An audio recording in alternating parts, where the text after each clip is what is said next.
Hello and welcome to the Upper Room podcast.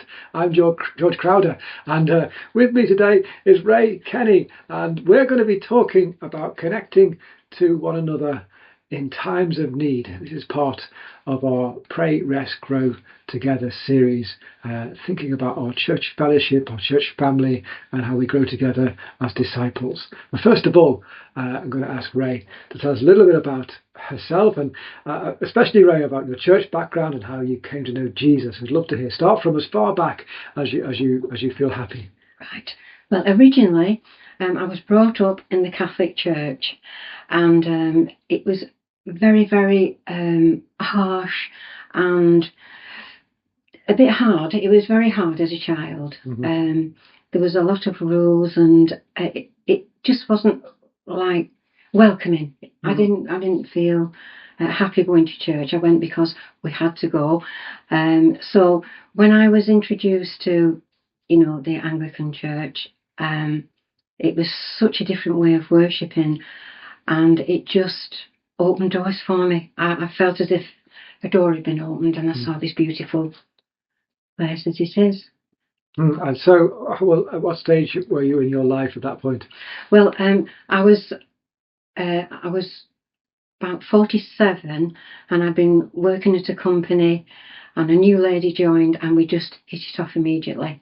To cut a long story short, she said she was going to a home group that night, and I said, "Oh, what's a home group?" And were you part of the church, or was the home group the first experience of church you had? Yes, I'd never been to a home group. Wasn't part of the Catholic Church. Okay. Yeah. Were you at that time going to the Catholic Church? Yes, I was at that. So you carried on all your life going to Catholic Church? Yeah.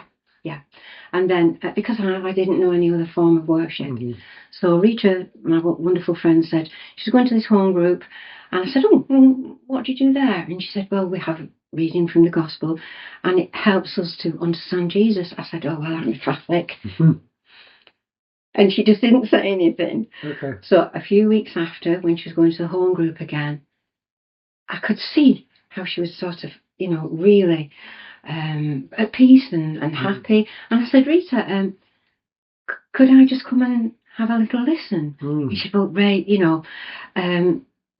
it's not my home. I'll have to ask the person, and it's very full, but I will ask her for you." So I said, "Well, I promise I won't say anything. I'll just sit and just listen." And of course, when I went, the leader was reading Tom Wright, and it was Matthew for everyone, and I had never heard explanations of the gospel like that, and it really, really enlightened me and made me feel very close to God as someone who loved me instead of expecting me to do all these rules to follow. That's what it was like for me. And of course, after the first session, the people who around the group said, "Well, you obviously, have been inspired by what you've heard, so yes, you can come back." And I was there for years. And were you going to the services in the church at that time, or did you just go to the home group? Well, I was still going to my to my church. Okay. However, it really lit a fire about getting this love, how God loved me, rather than was this, do this and that. And so I used to go to St. Barnabas before I went to our church, and I needed to listen to what they had to say, and that inspired me greatly to understand more, that it was God's love that I've been missing all my life. And once I found it, wow, I wanted it, and I wanted to share it with other people. So that was the start of the journey. That was the start of the journey. Yeah, it's an incredibly interesting start to the journey. Yeah. Especially as one of the big topics we're talking about in this series is home groups, which were a big part of your Christian life. Absolutely. Yeah. Absolutely. Yeah. And so you stayed with this home group, and the Bible was open, and you felt the love of God. Absolutely. But then I guess you got to know the people there.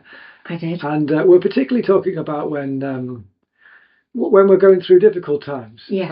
And I would like to ask you, if I may, yes, is that something that you can relate to, being in a home group, having a bunch of Christians who very close together and look out for each other, going through difficult times in your own life. Is that something that you can relate to? Absolutely. It's a bit of a difficult story, but my daughter, when she was expecting a second baby, when they did the third scan, a 3-month scan, they took them both into a side room and they said, "We think there's something wrong with his heart," because his heart was in the wrong place. Gosh. And he had to go in and have CT scans and MRI scans when he was 7 months old, and the MRI scan and the CT scan showed clearly a collection of tissue attached to his lung, and they said, well, he's not going to die, but he won't be able to take part in like football and things like that. It will shorten his physical ability. So my lovely friend Rita, she said, well, we'll pray about it, Rae, we'll pray about it. So I prayed about it. And then when he went into the operating theatre and they opened him, the tissue lifted out and it was not attached to his lung. Wow. Gosh. So we can only think, we said to the consultant, can you tell us that that's a miracle? She said, well, I can't say miracle as such. She said, but what I am saying is the MRI scan showed it was attached to his lung, and when we opened him up, it wasn't. So you can imagine. Yeah. And so what was it like being in a home group where you've been praying together for that? And oh, I mean, they were just, they were just so, not surprised, but they were delighted that, the prayers had been answered. And we didn't actually say, let it lift out. What we wanted to say was, please let him be able, to have a decent life and everything. And there it was, just lifted out. Yeah. And that's not a short process, is it? That's not absolutely not. So, this is probably over a period of months. Absolutely. And every week coming back with a little bit more information and more worry. Yeah. And so... Because he had to be brought forward. They couldn't let him go to full term because they thought that with this problem with his lung, he wouldn't have the physical energy to be... So he had to be induced.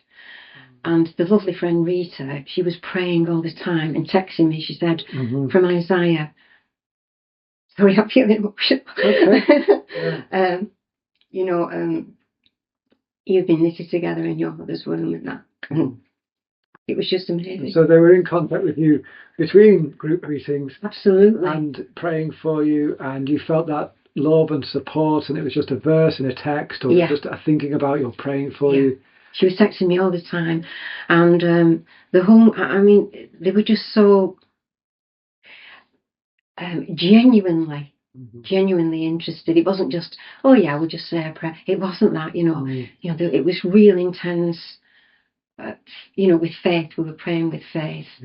And to be honest, I honestly don't know how I would have been able to cope without that sort of encouragement and comfort. Yeah. Because it was a comfort. I couldn't have done it on my own. No. Was you all through it? You didn't know the outcome. No, and we so did not. It was there's a huge amount in just being able to share how you're feeling and what you're hoping for, and put it before the Lord together with other people. Yeah. And so that's obviously made a big mark on you. And has it inspired you to want to, to do that for other people, to be, to serve God by serving other people and giving them the support? Can you tell me a bit about that? It's given me a definite, well, why do you believe in God? I believe in God because he's had such an impact on our lives. There have been various things, very, very traumatic things that have happened in our younger lives. I do find it a bit difficult to talk about, but however, can we just pause a minute? Yes. It talk? Okay. Yeah. I don't know if I can say, because it had such an impact. Angela, our daughter's 53 now, but when she was 6, they sent for me at school because she had all these bruises, and they thought that we'd been beating her. And if she sort of went against something, it would bruise. And we hadn't noticed to that degree. And they sent for me. I went into school with my mum, actually, because I didn't know what was happening. And they said, well, if you haven't been ill-treating her, ring the doctor now and make an appointment. Mm-hmm. So I rang the doctor, made an appointment. And I had no idea what they thought it might be. I had no idea they thought it might be leukemia. I've no idea. Mm. And so the consultant came on a push bike. Mm. He came on a push bike to the house at 6 o'clock at night. Mm. And he said, and he looked at Angela and he said, right, he said, well, if we could like to just take her into hospital. Well, I was just hysterical. I said, no, not. He said, what's your worst fear? Mm. I said, being separated from it. He said, you can come in with her. Mm-hmm. So went into hospital with her, and they did a bone marrow through her here, not through her spine. Mm-hmm. Well, she was awake. Yeah. And praise God in heaven, it wasn't leukemia. It was something called purpura. And it was your blood, they call it idiopathic. There's no explanation for it. And for some reason, your blood stops clotting properly. So she had to have steroids for a certain period of time. But between that time, you see, we didn't know. And my husband was going to church. I didn't know. He went to church every morning before he went to work, and he was praying. And he couldn't talk to me about it because he was, it was too much for him. So that was very, very difficult. And at that time, we were in the Catholic Church, and the whole church was praying for her. So that again, was so important. Without God in our lives, then we've always said, my husband and I, how do people cope if they haven't got God? Mm. Because he really, really upheld us, because nobody could say, well, she'll be all right, because nobody knew. Mm-hmm. Yeah, so that was a very difficult time. So the difficult times have helped you to think about how you depend on God. Absolutely. In everything. Absolutely. And how God uses other people. Yeah. To be there for you and to show His love and His Absolutely. care. Can you just talk about when you think God has used you to be there for someone else, and how you felt about being able to do that? Because that is a real blessing to be able to do that. Well, without going into detail about myself too much, I mean, I've always said I know the difference now between agony and pain, because I've been through a lot myself, and I think that having been brought through those times of serious illness, it gave me the insight that if God has helped me and I've been supported by God, then I want to do that for someone who is in a serious situation. I want to say, look, we'll pray together. Mm-hmm. We'll pray together, and we'll get through this. If I've got this, then you. And the thing is, unless you've had that terrible experience, a near-death experience, then you can't. It's like saying to someone who's not had a baby, this is what it's like. You've got to experience it to be able to give it back. Mm-hmm. And I said to my husband, after all the things that have happened, I said, you know what? I'm glad it's happened, because it's let me know God. Mm. And I actually mean it. Yeah. Thank you very much indeed. And I just want to ask you a bit more about, you described sort of, you want to go, you move towards people. Yes. And then listen. Yeah. And then try and understand and just connect with them, and then you pray with them. Yes. That's quite. Do you think of that as it's a good little process you've just described that other people could do, isn't it? Absolutely. And so can you say more about that? Just describe how you feel and describe the sort of things that you do. It'd be lovely to hear more about that. Well, I think that the most important thing, I can only go off what I've done. one of Mick's relatives, she didn't have any children. She lost her husband, and I didn't realise she was in such a terrible state. I didn't realise that because she lived quite some time. And one of the relatives said, "Oh, did you hear about Anne? Oh, she's absolutely gone to pieces. She's having a complete nervous breakdown." And I said, "Well, why didn't somebody tell me?" "Oh, what can you do?" I said, "I can listen." So I rang her up. And she was, oh, and I said, "Anne, it's Rae." And she said, "Oh, Rae." And I said, I can help you, darling." She said, "Oh, what can you do?" I said, "I'm coming over now." And I think when someone needs you, be there. Don't say, "I'll come next week." Don't say, "I'll come tomorrow." If you possibly can, go then. That would be one of the main things. So we went straight, my husband and I went straight over to, it was only Oldham, but it was quite a distance at the time. And I just walked in and I said to her, "It's going to be okay." I said, "I know how you're feeling." I said, "You feel as if you're being sucked down that plug." She said, "Rae," she said, "you're the only one who said that." So I said, "We can do this." And of course, she was a great Christian herself anyway. What we did, I said to her, "Right, you're living on your own. Here's the key to our house. You come. I don't have to be in." I said, "But if you come, you can come and stay." And she did. Because we were able to, and I thank God as well. If we didn't have the room, I wouldn't have been able to do that. But the fact that I gave her the key, she said to me years after, "Oh, Rae, you don't know what that did." Yeah. You see, you don't know, do you? It's just a small thing. Yeah, it's it's an initiative. Yeah. But just tracing, because what you said is really helpful. There's a sense of humility that comes when we realise that there's things that are bigger than us, and we have to depend on God. And suffering does that to us. Exactly. But actually, everyone has an experience that makes them realise they've got nothing, and that's to come to believe in Jesus, that they need his death for their sins. Yeah. So everyone can do it. It's just realising that actually, no, there's nothing we can do, but there's everything we can do. Because you can make a move. You can just take that step and move to a bit of initiative, move towards others. Don't be scared because you don't think you can solve it. Don't be scared because you haven't got the words.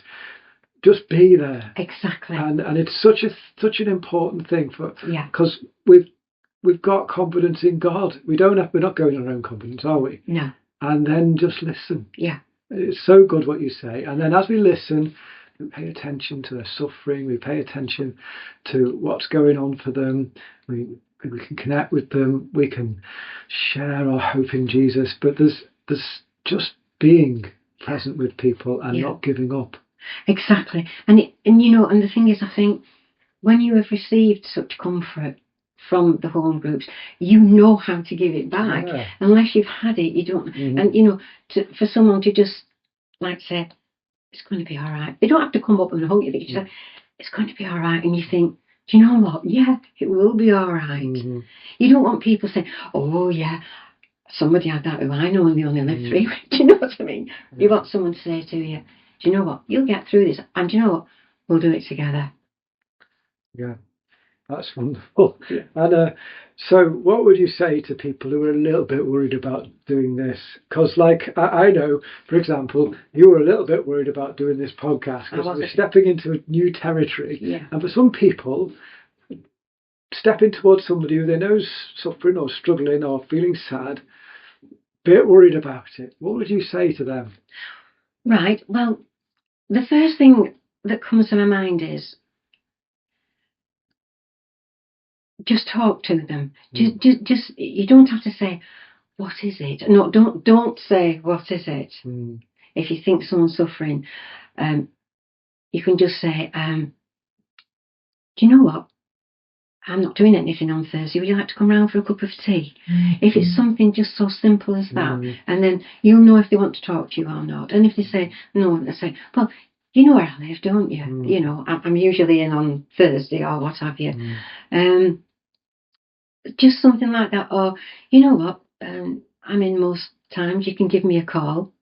I mean, I've said to people, and I've meant it, who've been really, really struggling, "Ring me anytime." "Oh, well, what if it's 2:00 in the morning?" "Ring me at 2:00 in the morning then." And I mean it. Because sometimes when you're that ill. It's at that time between 2 and 3, and I don't know why. You wake up and all of a sudden your heart's beating, and all you need is someone to know that you can ring them. You don't have to ring them. You say, yeah. I just think that's lovely. I know that not everybody can do that, but just let them know that you're there. I think the thing that I kept picking up what you said is that I said it and I meant it. Yeah. And that's a real gift to be able to show people that you mean it. Yeah. But in the home groups, you get to build relationships where you understand that people do mean it. You trust them, and that's really that's another thing. The trust. You know that it's not like a gossip. It's you're really listening to someone, and they know that you really mean it when you say, well, I hope that operation goes well. We'll be praying for you. Recently, I was in a home group, and someone was going to be seeing a consultant, and they were going at 7:00 at night, and I said, I'll pray for you. And I put it on my calendar, 7:00 at night, and his name. And I did. And I really feel that, I don't know that person very well, but the thing is, I didn't feel, oh, well, what can I do? Because I knew there was something I could. Yeah. And that's lovely for you to be able to know that you are not helpless when someone is. Yeah. Yeah. No, I think, and God uses it, doesn't He? Absolutely. Because even in our forgetfulness, and even in our kind of doing what little we can do, it's amazing how God can use that to bless someone. That's happened to me a number of times, even recently, where I thought, oh no, I forgot to do that, or I just called just in case, and it just so happens the call was just at the right time. And you think, wow, God is great. He actually used little me to do something that really helped somebody in a way that I could never have dreamed would be so helpful. Yeah, you can't put a price on talking to someone when they need it, or just listening. Just listening.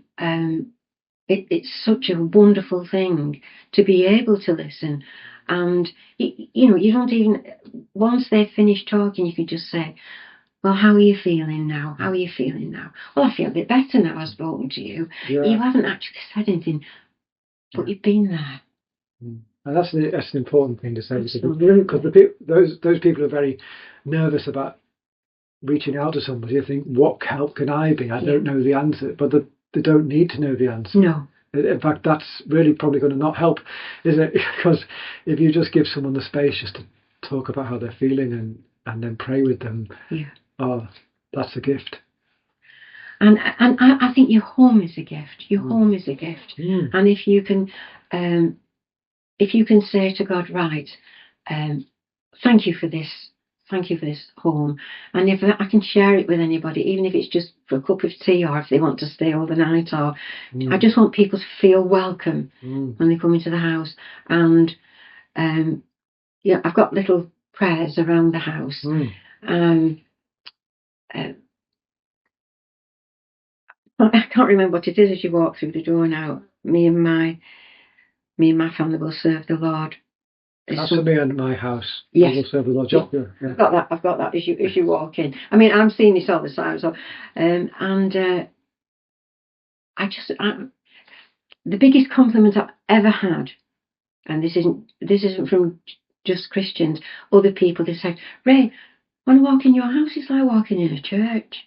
And I said, do you know what? That's the biggest compliment you could ever give me, because I feel peaceful. I'd like it to work the other way around, Rae. When people walk into our church building, they feel like it's home. That's a good project to work on, I think. Yeah. I think that is actually how I feel about the St. Cuthbert's. I always thought that it was like, there was like a star over it, like Bethlehem. I just felt as if I'd been led to there. As soon as I walked in, so many people say that. They feel drawn, and and I put it this way. I put the other way of worshipping, I felt the law, LAW, but when I walked into St. Cuthbert's, it turned it on its head. W for welcome. Yeah, and instead of LAW, welcome, and it was just everybody is so genuinely glad to see you. And where can you go anywhere where you walk in and people say, oh, it's just lovely. It is. So I'm sorry, I got mixed up. I said it turned the law on its head. It's welcome, acceptance and love that I felt. That's very good. Yeah. Oh, that's exactly how I feel. Welcome, acceptance and love. Yeah. And that is a good thing for us to remember when we're talking to anybody. Yeah. And it's been a real pleasure talking to you. Oh, it's been a lovely job. And I was so afraid, but thank you. No, Rae, thank you so much, very much. Thank you. And we'll be back again with another episode soon. Thank you for listening. Oh, thank you.